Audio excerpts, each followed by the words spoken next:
My name is Amanda Collins, and currently I'm a resident of Reno, and I'm a wife and a mom, stay-at-home mom with my little girl and one on the way. And my fourth year of college, I was 22 years old, and it was a Monday night, and I had taken a midterm, and that night I parked in the parking garage just across the way from where my class was. And I did that on purpose because my class was going to be beginning out at 10 p.m. and walking just across the way to the parking garage was safer than walking across the campus at night to off-campus parking. And so at 10 o'clock class got out, and as the rule is ingrained that there's safety in numbers, I left with a group of colleagues who had also parked in the parking garage, and the conversation was just very typical of students who had just taken an exam, you know, just comparing answers and figuring out what the professor was really looking for and stuff. And as we got there, I was the only one who had parked on the ground floor. So seeing no immediate threat, I wished my group a good week, and I proceeded to go to my vehicle. And as I was approaching my vehicle, I did so at an angle so I could observe in and around my car to make sure that no one was in it. And I was taught that during my martial arts training because my parents made my sister and I get our second-degree black belt to get our driver's license when we turned 16. And that took 10 years of training, so I didn't have to think too hard about how I was approaching my vehicle. It was just second nature. But what I didn't see was the man who was hunched behind a wheel well of a truck in between that truck and a sedan. And as I passed that, he grabbed me from behind, forced me to the ground, placed a pistol to my temple, clicked off the safety before he told me not to say anything, and then he began to brutally rape me. And that was, I later learned that I was 100 feet away from the police department, from the campus office, and as my attack was in progress, I could see the cruisers just across the way for the campus police, and I knew that their offices had closed and that no one was coming for me. And at the time of my attack, I had my concealed carry permit, and I did that so that I wouldn't be an easy target for anybody. However, as the state law stands now, universities have the discretion to allow or not to allow carry on campus, and none of the other universities do. It's against the law. So being a law-abiding citizen, I left my permitted weapon at home and was rendered defenseless. He later went on to kidnap and rape a second victim, and then he raped and murdered his third victim that we know of.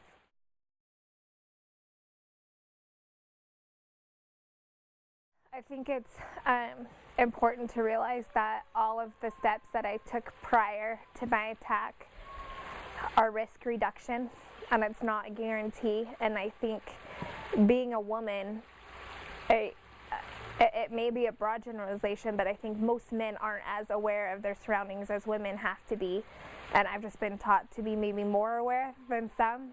And so I know that for my parents it's really hard because they purposely equipped both my sister and I to be able to reduce the risk as much as possible, and almost, I mean, you would think that it's almost a guarantee that, you know, I wouldn't find myself in this situation, and I wasn't doing anything inappropriate. I wasn't, you know, you hear all the excuses that people give for women being in that situation, and while they're not credible either, I mean, I was just coming home from class.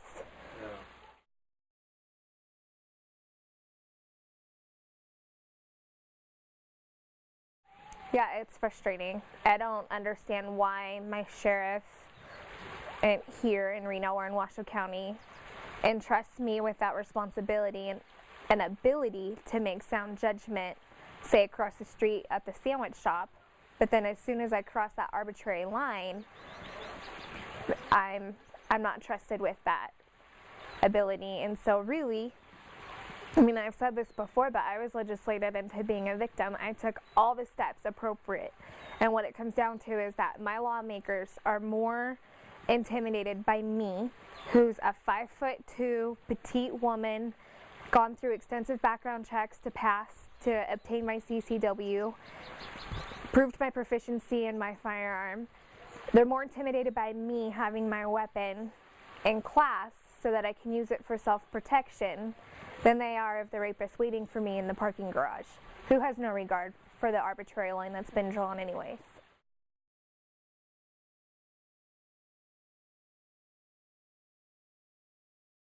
As students who have a permit, if you go to campus at all during the day, you can't even have your firearm locked in a vehicle. So I was disarmed that entire day that I knew I'd be going to campus, because who has time to, in between work and studying, to go back and forth between home and school and job. Once I left my house for the day.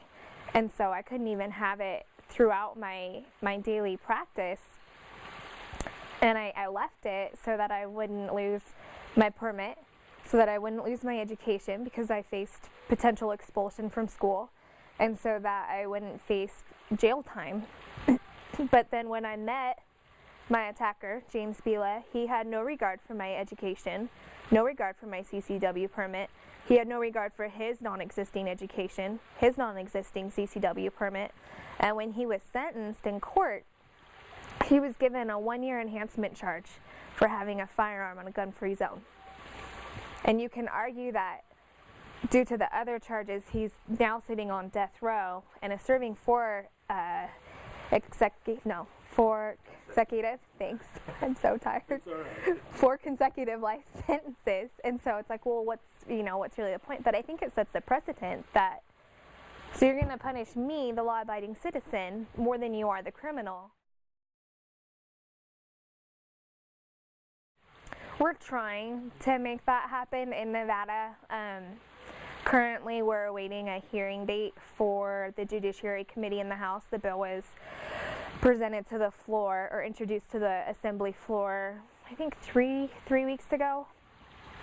And so there's co-signers and supporters, but the Board of Regents of UNR isn't in support. Oh, the bill would it would lift that arbitrary line. Basically, it would allow those who are permitted to carry everywhere else to be able to carry as they do in their daily lives on campus.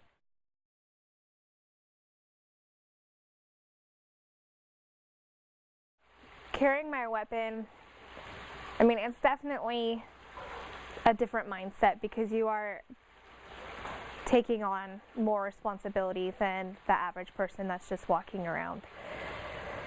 And I'm not advocating.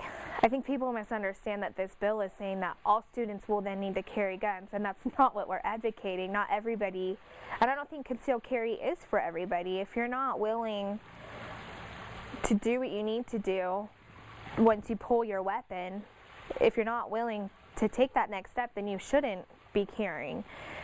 But as far as my mindset goes, I think that I'm continually, and maybe it's just because the experience that I've lived through, but even family members and friends that I know who carry, they're far more aware of what's going on, far more, people, I think, have this picture of, well, you see something happen, or you feel this gut instinct, and so your first reaction is to pull your firearm and shoot, and that's just not how it is. We do everything we can to prevent us from having to take that step.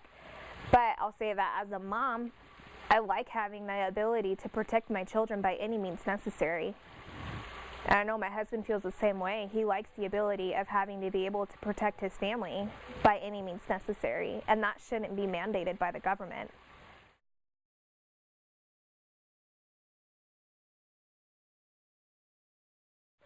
No, I don't think it is. I think that is an unrealistic expectation to place on law enforcement. And I think that they would agree that, and I agree, they're important and they are necessary, and they are the reason why the man who raped me is behind bars. And I will give them credit for that, as long as the day is. But the national response time is 11 minutes. My attack took 8. Even in mass shootings, they show up after the fact. They show up after the situation has already dissolved, and so they're collecting evidence and Very, very rarely do they show up on scene while something is in progress. 2 days before Christmas, I decided to brave the mall with my 2-year-old daughter, almost 2-year-old daughter at the time. Because they have a little play area. The weather was horrible. She needed a place to run and play, and I needed to do a few things, last minute shopping. And this man came out of the woodworks just incredibly infatuated with my daughter, giving her a lot more attention than what was needed for any stranger, asking me constantly, what's her name, how old is she, what kind of things does she like, and when it got time for me to leave, because he was particularly interested in my child, I went to security and asked for an escort to my vehicle, and I was told, oh no, we don't do that. And I even asked security, I said, so what do you want me to do? Do you want me to call Reno PD and ask them to please escort me to the vehicle because I have a gut feeling that some creep is watching my daughter? I mean, they're not going to come. They don't have time for that.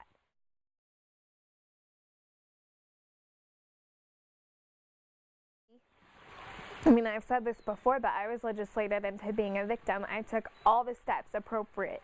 And what it comes down to is that my lawmakers are more intimidated by me, who's a 5'2" petite woman, gone through extensive background checks to obtain my CCW, proved my proficiency in my firearm.